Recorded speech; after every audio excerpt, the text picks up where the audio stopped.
जरा सोचिए एक ऐसी जगह के बारे में, कजाकिस्तान का एक दूर दराज गांव कलाची, जहां लोग चलते फिरते काम करते करते अचानक से गहरी नींद में सो जाते थे। एक ऐसी नींद जो कई कई दिनों तक नहीं टूटती थी।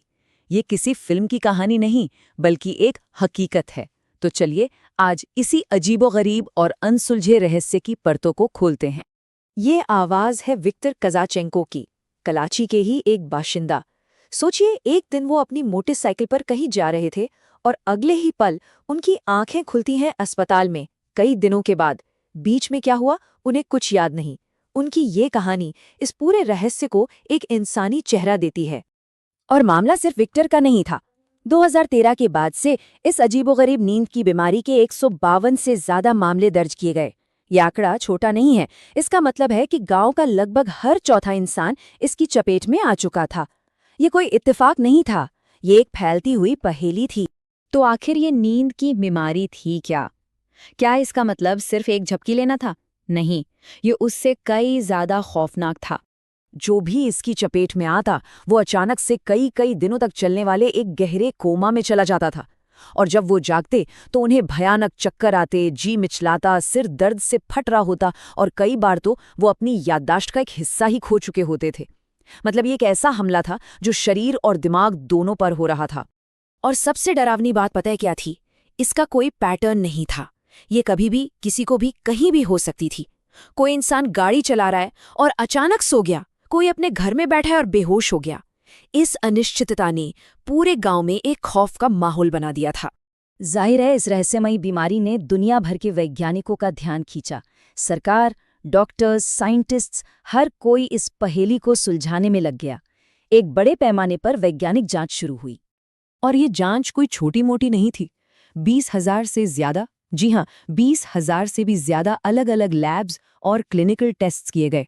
हवा, मिट्टी, पानी से लेकर गांव वालों के खून तक, ऐसी कोई चीज नहीं थी जिसकी जांच न की गई हो। पर इतनी मेहनत के बाद भी नतीजा सिफर था। तो शुरुआत में सबसे बड़ा शक पर्यावरण पर ही था। वैज्ञानिकों को लगा कि जरूर हवा, पानी या मिट्टी में कोई जहरीला केमिकल या एजेंट है जो लोगों के दिमाग पर इस तरह से असर कर रहा है। अब इस टेबल को देखिए, ये बताता है कि ये पहेली कितनी उलझी हुई थी। पहला शक था रेडिएशन पर, क्योंकि पास में एक पुरानी यूरेनियम की खदान थी। लेकिन जांच में रेडिएशन का लेवल नॉर्मल निकला। चलो, ये थ्योरी तो गई। फिर शक हुआ हैवी मेटल्स पर, सीसा, पारा जैसी चीजों पर। वो भी सुरक्षित लेवल पर मिले। हाँ, एक चीज जरूर मिली। कुछ घरों में रेडॉन और कार्बन मोनोऑक्साइड का लेवल खतरनाक हद तक ज्यादा था। लगा बस यही है वजह। लेकिन ये भी पूरी कहानी नहीं बता पाया। हर बार जब लगा कि जवाब मिल गया, असल में वो एक और बंद गली निकलती थी। अब जब बड़े बड़े वैज्ञानिक हैरान परेशान थे, तो गांव वालों की नजर गई एक पुराने दुश्मन पर, एक ऐसा भूत जो उनके पड़ोस में ही दफन था। गांव वालों का सीधा और साफ शक था पास में बंद पड़ी सोवियत जमाने की यूरेनियम खदान क्रास्नोगोर्स्की माइन पर। उन्हें यकीन था कि ये सारी मुसीबत इसी खदान से निकलकर आ रही है। लेकिन यहां भी कहानी सीधी नहीं थी। इस थियरी में भी कई झोल थे। पहली बात, ये खदान तो 90 के दशक में ही बंद हो गई थी। दूसरी, जब ये खदान चालू थी तब तो किसी भी मजदूर में ऐसे लक्षण नहीं दिखे थे।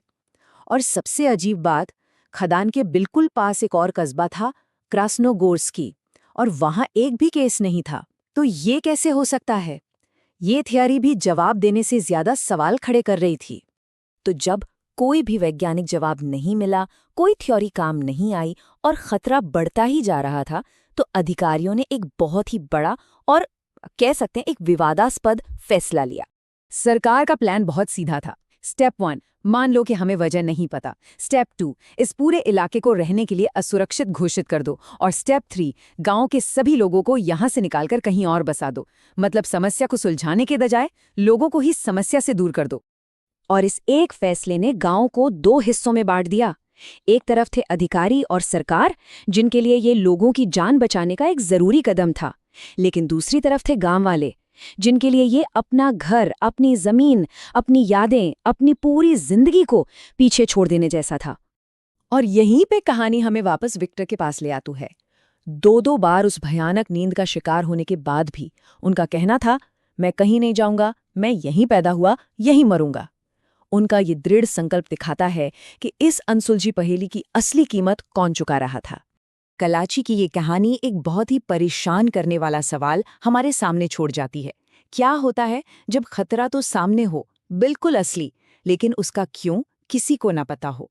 जब विज्ञान भी आपको जवाब देने में नाकाम हो जाए, तो एक समाज क्या करे? ये वैज्ञानिक अनिश्चितता के बीच जीने की एक डरावनी हकीकत है।